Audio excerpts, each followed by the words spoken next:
Assalamu alaikum dear students, welcome to the Stars Academy, head of Islamic World Town. Today we are going to discuss our unit number 2 और obviously उसका lecture number 1 आज हम discuss करेंगे। और इस unit number 2 में आज हम चीज़ डिस्कस करेंगे they are biological molecules, right. तो इससे रेलिवेंट देखिए हम स्टार्ट करते हैं कि बायोलॉजिकल मॉलिक्यूल्स के बारे में अगर आपसे ये क्वेश्चन किया जाता है कि विच बायोमॉलिक्यूल्स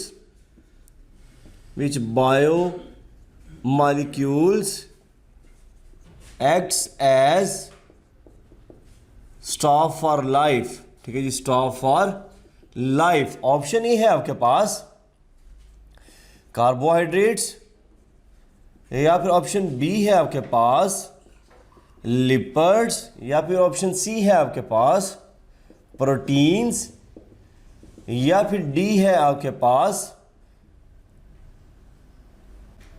विटामिन्स। जी, क्या इसका राइट आंसर है? So what is the stop for life? अगर आपके ख्याल में क्वेश्चन है कि स्टॉप फॉर लाइफ किसको रिप्रेजेंट किया जा रहा है इसमें से, स्टॉप फॉर लाइफ, जी, तो obviously that is the right answer is carbohydrates. Why carbohydrates? हमारी बॉडी में जिस चीज़ की ब्रेकडाउन होनी होती है, जिससे हमें एनर्जी मिलनी होती है, वो ऑब्वियसली कार्बोहाइड्रेट्स है, ठीक है। तो carbohydrates they are stop for life. और अगर आपसे ये क्वेश्चन किया जाता है कि इंस्टेंट सोर्स ऑफ एनर्जी, ठीक है जी, instant source of energy is dash. आप ख्याल में इंस्टेंट सोर्स ऑफ एनर्जी क्या चीज़ है? अगेन आपके पास है जी कार्बोहाइड्रेट्स, बी है आपके पास, ठीक है जी, लिपिड्स, सी है जी प्रोटीन्स, या अगेन आपके पास है जी ऑल ऑफ दीज। जी, what should be the right answer? अब इंस्टेंट सोर्स ऑफ एनर्जी क्या है? ऑब्वियसली इंस्टेंट मीन कि फौरी आपको जो एनर्जी मिलेगी वो कहाँ से मिलनी है बोला, तो definitely again it's a carbohydrates. तो आपको आइडिया हो गया होगा कि हम क्या पढ़ने जा रहे हैं वाला। Definitely we are going to discuss about carbohydrates. Carbohydrates हम डिस्कस करने जा रहे हैं, राइट। और आप देख सकते हैं इसमें वर्ड आ रहा है जी कार्बो, और ऑब्वियसली जो वर्ड इज, ठीक है जी, hydrates. The word carbo represents, obviously ये कार्बन के लिए वर्ड है, right. Carbo is for carbon and hydrates mean water. So that literally mean क्या वाला? अगर आप इसका लिटरली मतलब देखेंगे तो ऑब्वियसली इट बिकम्स हाइड्रेटेड, ठीक है जी, कार्बन बन जाएगा इसका लफ्जी मतलब, right, hydrated carbon. So literally mean लफ्जी मतलब क्या बन गया? यानी ऐसी कार्बन जिसके साथ क्या होगा, ऑब्वियसली वाटर अटैच होगा, हाइड्रेटेड कार्बन उसको नाम देंगे, ओके। अब अगर आप इसको डिफाइन करें, so what should be the definition? और ऑब्वियसली डेफिनेशन के अकॉर्डिंग हम बात करें, so they are polyhydroxy, they are either aldehyde और कीटोन्स, ठीक है। द पॉलीहाइड्रोक्सी एल्डिहाइड और ketones which on hydrolysis, right, which on hydrolysis, यानी जब इनकी हाइड्रोलिसिस होती है तो they yield what? Obviously they yield, ठीक है जी, सब यूनिट्स इसको मिलेंगे आपको, right. So what does it mean now? अब देखिए कह रहा है जी पॉलीहाइड्रोक्सी है, पॉलीहाइड्रोक्सी एल्डिहाइड, और ये देखिए बीच में वर्ड आ गया जी और we know that poly mean many, और hydroxy obviously the word is hydroxy is for OH group, यानी बहुत सारे OH ग्रुप्स हैं। या तो ये अल्डिहाइड के साथ लगे हो सकते हैं या कीटोनिक ग्रुप के साथ लगे हो सकते हैं, राइट। यानी एक ग्रुप ऐसा होगा जो कि या तो अल्डिहाइड होगा या कीटोन होगा। और आपको आइडिया है कि जो अल्डिहाइड ग्रुप है दिस इज CHO, ये आपके पास अल्डिहाइड ग्रुप, और कीटोनिक ग्रुप की हम बात करते हैं, so know that this is a ketonic group, right. तो ये आपके पास कीटोनिक ग्रुप आ गया। तो पॉलीहाइड्रोक्सी एल्डिहाइड और कीटोन, या तो एल्डिहाइड हो सकता है या कीटोन। और जब इनकी हाइड्रोलिसिस होती है, hydro mean water, lysis mean breakdown, यानी वाटर की मदद से ब्रेकडाउन होगी, तो ऑब्वियसली इनसे क्या मिलेंगे बोला? इनके सब यूनिट्स मिलेंगे। पॉइंट क्लियर हो गया जी? तो हमारे पास ये कार्बोहाइड्रेट्स हैं, ठीक है। अब अगर आप इसकी बात करते हैं कार्बोहाइड्रेट्स की कि इसके कंपोनेंट कौन कौन से हैं या इसकी कंपोजिशन, तो अगर आपसे ये क्वेश्चन किया जाता है कि कार्बोहाइड्रेट्स आर कंपोज्ड ऑफ, ठीक है जी, कार्बोहाइड्रेट्स, ठीक है जी, आर कंपोज्ड ऑफ डैश। आप ख्याल में कार्बोहाइड्रेट किस चीज से बने हुए हैं? तो ऑब्वियसली ऑप्शन ए है आपके पास, are composed, option A carbon, hydrogen and oxygen. B है आपके पास carbon, hydrogen, oxygen and nitrogen. C है आपके पास carbon, hydrogen, oxygen, nitrogen and sulphur. या फिर डी है आपके पास carbon, hydrogen, nitrogen, sulphur and phosphorus. जी, what should be the right answer? तो obviously alpha is the right answer, क्योंकि आपको आइडिया है कि कार्बोहाइड्रेट जो है ये बने होते हैं जी कार्बन से, हाइड्रोजन से और ऑब्वियसली ऑक्सीजन से मिलकर बने होते हैं, राइट। सो कार्बोहाइड्रेट्स, इसको हम ये कंपोजिशन की बात कर रहे हैं, कार्बन है, हाइड्रोजन और ऑक्सीजन है। अच्छा जी, ये आपने पढ़ा, इसके अंदर आपके पास कंपोजिशन है। और फिर अगर आप जनरल इसका फार्मूला देखते हो, राइट, ठीक है, जनरल फार्मूला, तो अगर आपसे ये भी क्वेश्चन किया जा सकता है कि general formula of the carbohydrate is what, तो ऑब्वियसली हमारे पास है जी CX, राइट, H2O, ये हमारे पास है। और x की वैल्यू आपको आइडिया, x की वैल्यू कहां से स्टार्ट होती है? 3 to many thousands, right, 3 to many thousands तक मूव करता है, ठीक है। Why we are starting from 3? क्योंकि आपको पता है जो सिंपलेस्ट कार्बोहाइड्रेट है वो सिर्फ 3 कार्बन का होता है, ठीक है। Simplest carbohydrate is of 3 carbon, जिसको आप नाम देते हैं जी ट्रायोज, ठीक है। एग्जाम्पल है जैसे ग्लिसरॉल्डिहाइड, डाईहाइड्रोक्सी एसीटोन, ठीक है, एग्जाम्पल आप लोगों ने पढ़ी होगी। तो याद रखिएगा 3 to many thousand, यानी का सबसे सिंपलेस्ट कार्बोहाइड्रेट वो ऑब्वियसली 3 कार्बन का होता है, सही है। अच्छा जी, फिर आप देखिए y की वैल्यू याद रखिए सेम भी हो सकती है और दिस कुड बी सेम, और ठीक है जी डिफरेंट भी हो सकती है। ओके जी बात। तो अगर आपसे यहां पे क्वेश्चन किया जाता है कि ठीक है जी कार्बोहाइड्रेट कॉन्स्टिट्यूट, ठीक है जी, dash % of mammalian cell, option A है आपके पास कितना कॉन्स्टिट्यूट का, ऑप्शन है आपके पास 3%, बी है आपके पास 4%, सी है आपके पास 5%, या फिर डी है आपके पास 7%। जी, what should be the right answer? So carbohydrate constitute dash % of what? तो आप देखिए गौर कीजिएगा, मैमिलियन सेल की बात की जा रही है और ऑब्वियसली ये 4% तक आती है। क्लियर ही बात जी? So it constitute 4% of the mammalian. अगर यहां पर प्रोकैरियोटिक सेल लिखा होता तो डेफिनेटली वो 3% तक आती है, राइट। अगर प्रोकैरियोट्स लिखा होता तो वो 3% है, और अगर प्रोकैरियोट्स एंड यूकैरियोट्स दोनों लिखा होता तो ऑब्वियसली वो 7% आना था। बात समझ आ गई जी? तो इस तरह याद रखिए कार्बोहाइड्रेट्स हमारे पास कंस्टिट्यूट कर रहा है। अच्छा जी, फिर आपको आइडिया है कि इसकी जो सिंथेसिस होती है, synthesis that always by means of photosynthesis, ठीक है, that is always by mean of what? So photosynthesis है जी।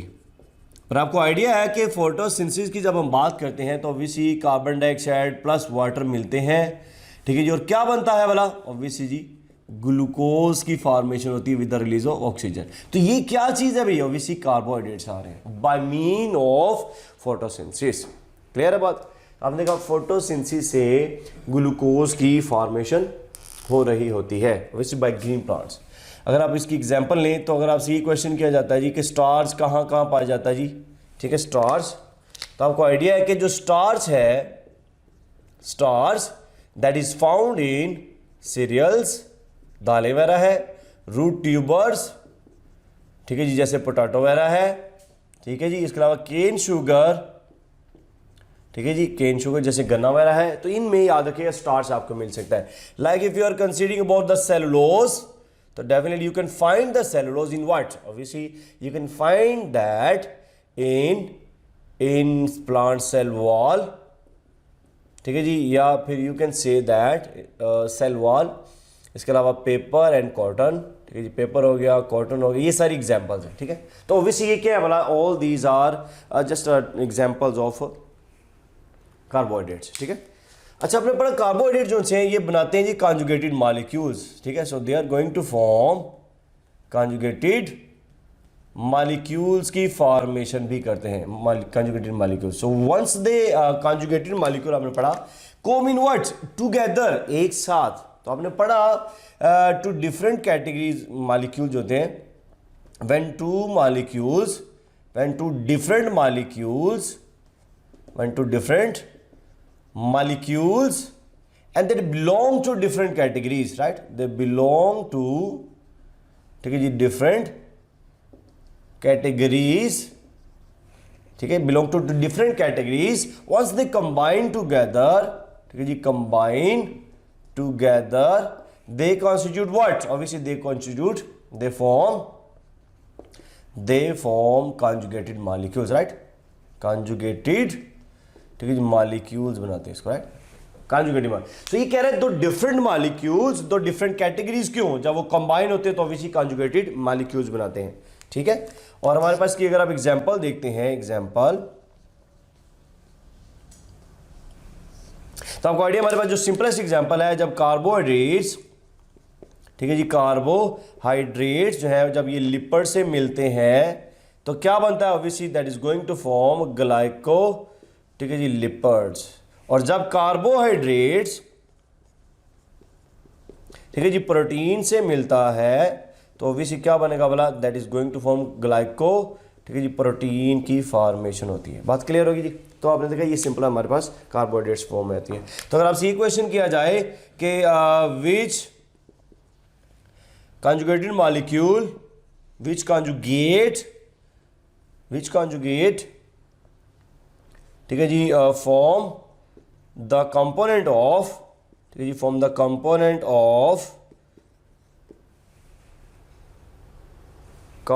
of ठीक है जी, बायोलॉजिकल मेम्ब्रेन, ठीक है जी, मेम्ब्रेन। ऑप्शन ए है आपके पास, ठीक है जी, ग्लाइकोप्रोटीन। ऑप्शन बी है आपके पास, ठीक है जी, ग्लाइकोलिपिड्स। या फिर ऑप्शन सी है आपके पास न्यूक्लियोप्रोटीन्स। या फिर डी है आपके पास लिपो, ठीक है, पॉलीसैकेराइड्स। जी, what should be the right answer? नहीं ऐसा, इसको यहाँ पे A+B लिख लेते, राइट, बोथ ऑफ दिस। जी, क्या इसका राइट आंसर आना चाहिए बोला? डेफिनेटली आपने पढ़ा कि बायोलॉजिकल मेम्ब्रेन के अंदर, सो याद रखिए, बायोलॉजिकल मेम्ब्रेन में ऑब्वियसली ग्लाइकोप्रोटीन भी होता है और ग्लाइकोलिपिड भी होता है। सो दैट्स व्हाई ए और बी जो है this should be the right answer. Clear?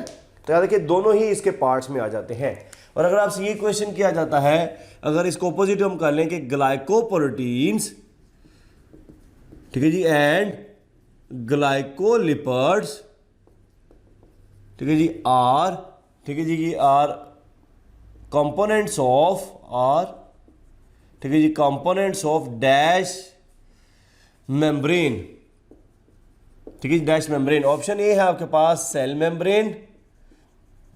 Option B है आपके पास, ठीक है जी, प्लाज्मा मेम्ब्रेन। या फिर ऑप्शन सी है आपके पास एग मेम्ब्रेन। या फिर डी है आपके पास, ठीक है, बायोलॉजिकल मेम्ब्रेन का नाम दिया जाता है। जी, what should be the right answer? अब यहां पर आपको आइडिया है कि ये ग्लाइकोप्रोटीन्स की जो ग्लाइकोलिपिड्स हैं, ये तो सारी मेम्ब्रेन्स का पार्ट है। अब हम यहाँ पे जनरल अगर लें तो ऑब्वियसली हमारे पास राइट आंसर बनना चाहिए बायोलॉजिकल मेम्ब्रेन। व्हाई? क्योंकि बायोलॉजिकल मेम्ब्रेन में ऑब्वियसली तीनों मेम्ब्रेन्स आ जाएंगी, ठीक है। तो जनरल कैटेगरी बायोलॉजिकल मेम्ब्रेन, उस बायोलॉजिकल मेम्ब्रेन में चूंकि सारी मेम्ब्रेन आ जाएंगी और सभी मेम्ब्रेन्स के अंदर आपको आइडिया कि ये कंपोनेंट्स मौजूद होते हैं। पॉइंट क्लियर हो गया जी? तो हम देखें ये हमारे पास बायोलॉजिकल मेम्ब्रेन इसका राइट आंसर है। ओके जी, नेक्स्ट आप देखिए, हम क्लासिफिकेशन करते हैं,